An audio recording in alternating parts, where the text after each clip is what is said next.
P Chidambaram साहब जब सरकार में नहीं होते तो वो एक पब्लिक इंटेलेक्चुअल होते हैं और जिस पॉलिटिक्स और सोसाइटी के विषय पर वो कमेंट करते हैं उसको बहुत पढ़ा और सुना और देखा जाता है, क्योंकि इस वक्त की एक प्रकार से वो कंटेम्प्रेरी हिस्ट्री लिख रहे होते हैं।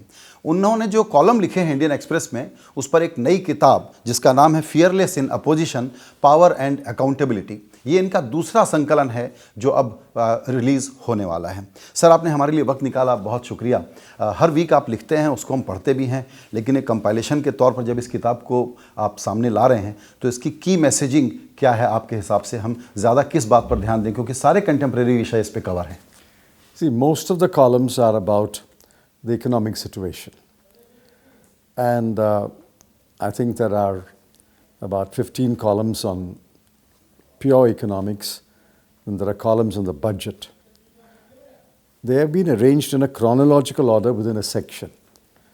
So when you look back on 2016, I think, I hope I'm not being immodest, if you read these columns one after another, you get an idea of how the economy changed over the last year, and in my view, how it has been mismanaged and how we have deteriorated over the last year. Many people maintain a diary. If they maintain a diary and they keep this book next to the diary, they will find that many of the events that took place in the country in 2016 support their impressions which they may have recorded in the diary. So it is not just only accurate assessment, it is kind of prediction also. No, I have taken great pains to ensure that every fact mentioned in the columns is right. I have a fine researcher. Every number, every fact is checked, double-checked and verified. No one so far has pointed out to me any major, even minor error in the facts. And I think if you read the columns in one section together, you will get an idea of what's happening in this country. For example, I've written about the growing divisiveness, the clamor for bans, ban books, ban jeans, ban authors, ban films, ban beef. And say Bharat Mata ki Jai. And then the new divisiveness, say Bharat Mata ki Jai. If you question the surgical strike, you are an anti-national. If you question demonetization, you are a traitor. I mean, all that if you read together, it hits you so hard. Is this the way this country is going? So we will definitely, we are keen to know your political views. But on demonetization, Prime Minister has now said that you operate on a patient when he is healthy, when economy was doing very well. That's why I chose this time, and it was the right time to do it. This is the first doctor who has said after the surgery was performed, the patient has become even more sick. The narrative changes. Initially they said it is for black money, for counterfeiting, and for funding terrorists. To get rid of all these things, they said this is the idea. Then they added corruption. After about 2-3 weeks, they realized that it won't make any difference to corruption or to black money. In fact, it made a lot of bankers corrupt.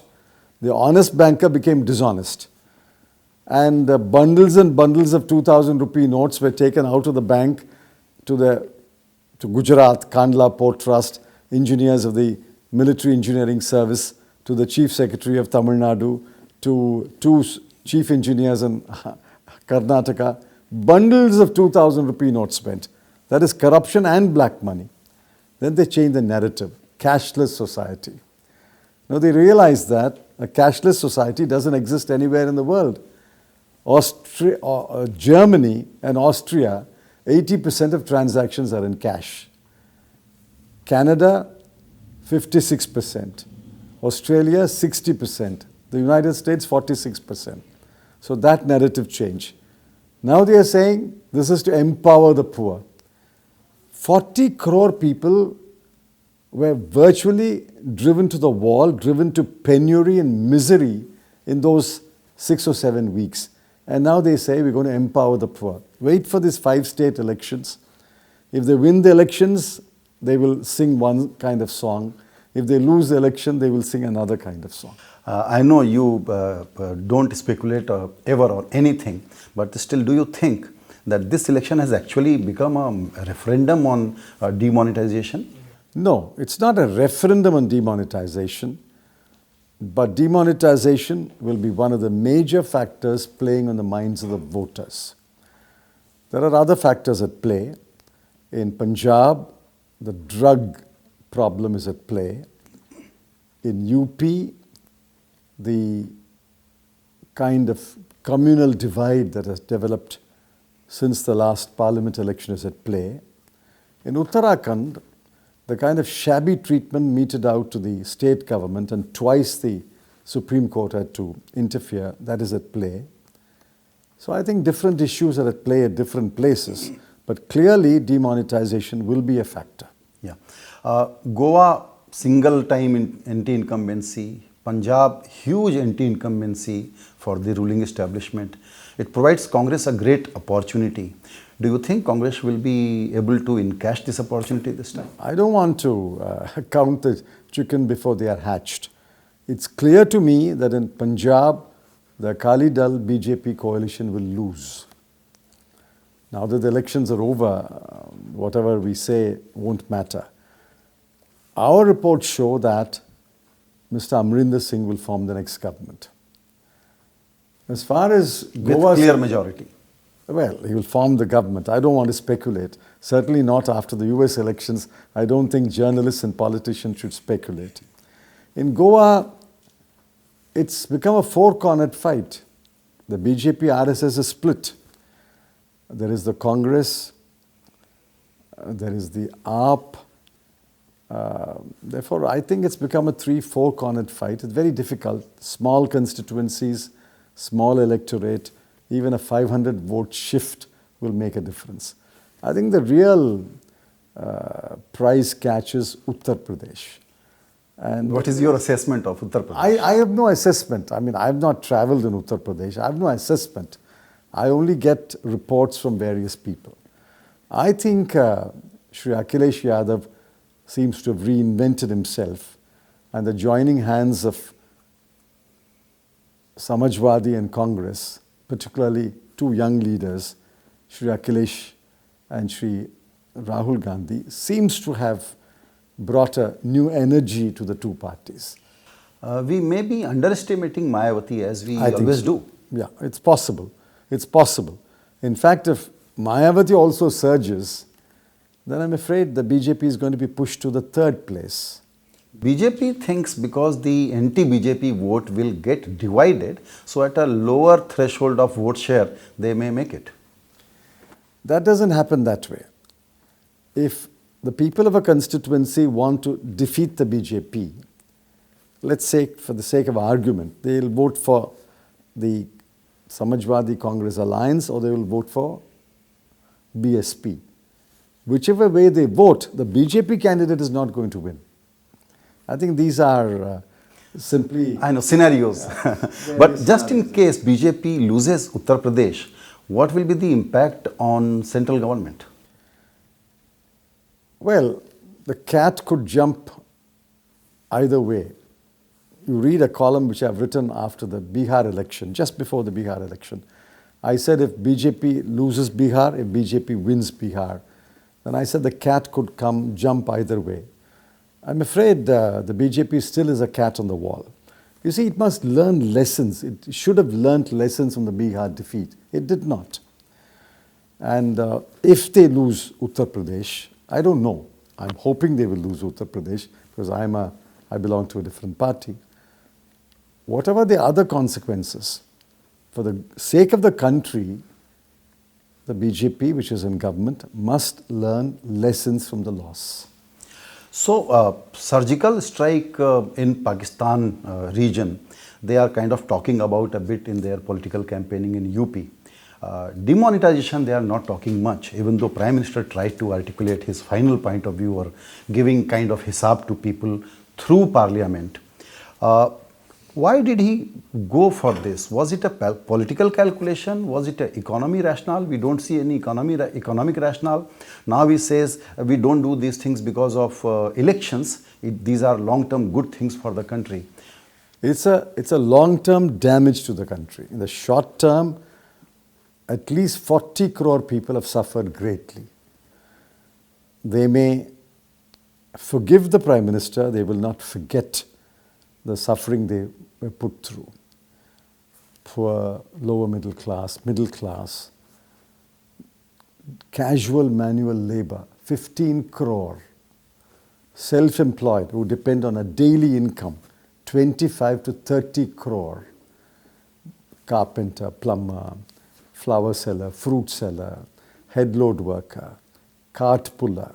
They've all been completely devastated in those 6 to 8 weeks. And then the Finance Minister breezily says yesterday, there was not a single day where there was a cash shortage. I can't believe my ears. I had cash shortage. I had cash in the bank, but I can't draw cash. I think people are not going to forget the experience they went through. On the surgical strike, I think many of you seem to have forgotten what happened. Go back and read the DGMO's first statement. The DGMO said, Indian Army took action along the border. Along the border. How did it become deep strikes inside Pakistan or POK? So I think this is the post-truth era. Right. RBI has again maintained a kind of status quo and predicting a serious rebound for the economy next year. Do you buy that? RBI's reputation has been diminished. I don't think RBI enjoys the credibility it enjoyed, say, about 6 months ago. And I'm not surprised that the RBI has kept the rates despite government's claim that they have controlled the fiscal deficit, despite government's claim that inflation is moderate. RBI doesn't believe it. Therefore, RBI is unwilling to cut the rates. And government claim that now money is available in the banking system, so rates will go down and people will take a loan for. Money is available, but who is there to borrow money? Credit growth is at the lowest in 40 years. In fact, credit growth to industry turned negative in October 2016 and negative in December 2016. There is money in the bank, but I would not like to borrow today to invest. You would not like to borrow to invest. So that is why Mr. Jaitley emphasized a lot that public investment and FDI will sustain the economic growth even though private investment doesn't kick in. He said the same thing last year. Please take last year's budget speech and the interviews he gave immediately after last year's budget speech. He said exactly the same thing. Public investment will kickstart India's economy. But they did make public investment, I'm not denying that. But public investment did not kickstart India's economy. Sir, coming back to politics, what is happening in Tamil Nadu? What is happening in Tamil Nadu is a matter of deep regret for people like me. Only a month ago, Mr. O. Pannirselvam was unanimously elected a leader by the AIADMK party. Now, what is the provocation to change him in a month? Did he commit any grave constitutional error? Did he commit any crime? What is the reason to change him? Besides, this is a post occupied by Rajaji, Kamaraj, Anna. It is the right of the AIADMK MLAs to elect a leader, but it is my right, the right of the people of Tamil Nadu to ask if the leader you have elected deserves to be the Chief Minister of Tamil Nadu. I don't believe that the leader they have elected deserves to occupy the post occupied by Rajaji, Kamaraj and Anna. Sir, from Kamaraj to Mupnarji, Congress was a significant player in Tamil Nadu. This provides a great opportunity. Even BJP is kind of looking at Tamil Nadu whether a non-Dravid player can get some foothold in that state. And they are doing things, you are aware about it. In fact, why won't you comment on, should you comment on BJP's activity in Tamil Nadu, and why shouldn't you go to Tamil Nadu to resurrect Congress party? Well, I am in Tamil Nadu. I divide time between Tamil Nadu and Delhi. The party has entrusted this responsibility to a set of people: president, vice president, general secretaries, district secretaries. I go wherever I'm invited to go, but the reorganization of the party, building the organization of the party is a full-time job. Those who are given that task must perform that task. So allow me to ask this question more directly, that it is really an opportunity for Congress party to look at and send you as PCC chief. Well, I can't comment on that. This is an idea. I can't comment on that. I have responsibilities in Parliament. I have responsibilities as a spokesman of the party. Whatever responsibility is given to me, I discharge it. I write a column, which is really party work because I'm expressing an opposition point of view. I accept speaking engagements. I give interviews. All this is party work because I'm speaking the Congress's point of view, what I believe is the Congress's point of view. So I can't comment on what I should be doing. It's for the party to decide.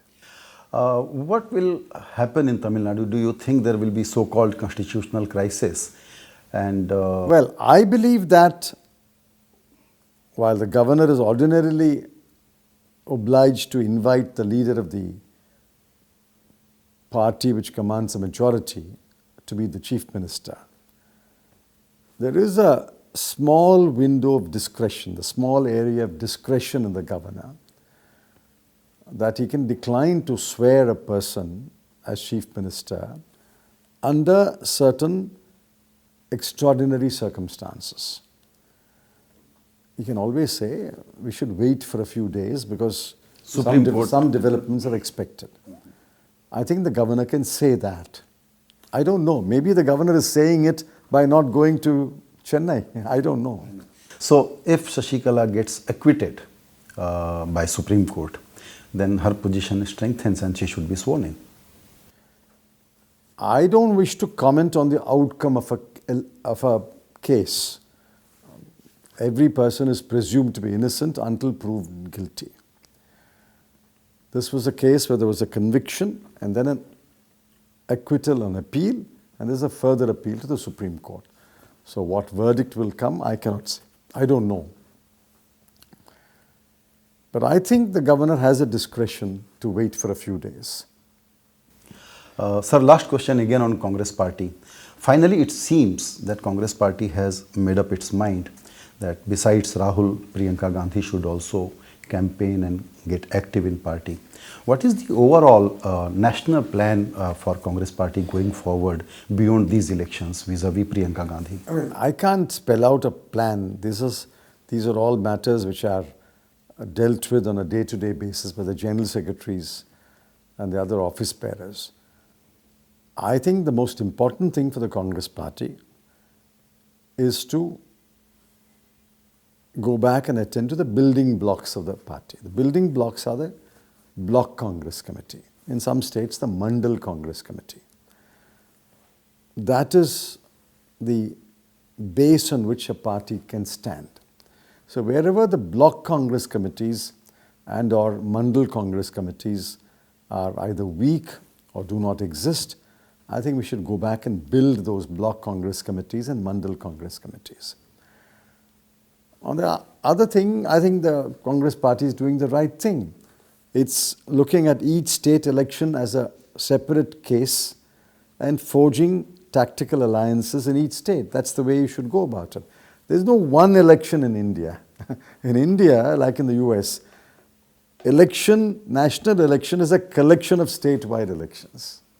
Sir, you will be sharing the stage with Nitish Kumar ji for your book launch. What is his situation today? Where is he? No, I think Because post demonetization, people are speculating a lot about I his think political that's unfair position. speculation. If on one issue he supports the government with a caveat, that doesn't mean he has switched his positions. He has said very clearly, yes, the Prime Minister said there are objectives, we support demonetization, but now he's beginning to ask for an account. What have you achieved by demonetization? For which there are no answers. I think Nitish Kumar ji is a secular politician. He is committed to advancing Bihar, and he has got empathy for the poor. Those are qualities which make him an attractive political leader, and therefore he can work in common with the Congress party, as he did in the last election. He can work in common with other progressive forces. I think he will always remain on the side of the secular and progressive forces. Last question, sir. Just before this interview, you were in Rajya Sabha.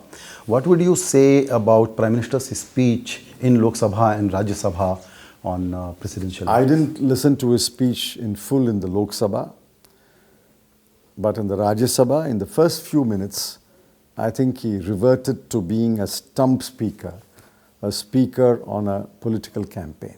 He is the Prime Minister of India. He is your Prime Minister. He is my Prime Minister. We respect the office, and he should speak like a Prime Minister. But I think within minutes of his beginning his speech, he descended to a very low and unacceptable level and made a direct accusation against Dr. Manmohan Singh. I think that is completely unacceptable. We are all very disappointed, very upset. The Congress party protested and walked out. I think it is unbecoming of a Prime Minister to descend to that level or to speak in that language. I can't imagine a Jawaharlal Nehru, I can't imagine a Lal Bahadur Shastri or an Indira Gandhi or even an Atal Bihari Vajpayee speak in that language. I think the Prime Minister must emulate, if not the Congress Prime Ministers, he must at least try to emulate his party's Prime Minister, Atal Bihari Vajpayee ji. Thank you for your time sir. Thank you so much sir. ये बातचीत जो चिदम्बरम साहब से हुई है, उनके किताब का जो प्रकाशन हो रहा है उस मौके पर हुई है. लेकिन एक ख़ास बात मैं बताना चाहता हूँ. अपने प्रस्तुति में उन्होंने लिखा है कि हम तमाम लोग अंग्रेज़ी में नहीं सोचते. मैं लिखता हूँ अंग्रेज़ी में, लेकिन मैं सोचता नहीं हूँ शायद अंग्रेज़ी में, और पढ़ने वाले भी नहीं सोचते. इसलिए मैं बहुत सिंपल सेंटेंसेस लिखता हूँ और कॉम्प्लेक्स बात को सरल भाषा में समझाना चाहता हूँ. मुझे लगता है जो भी पॉलिटिक्स में, इकोनॉमी में और दूसरे मुद्दों में इंटरेस्ट रखते हैं, उनको ये किताब ज़रूर पढ़नी चाहिए, जिसका नाम है fearless in opposition, power and accountability.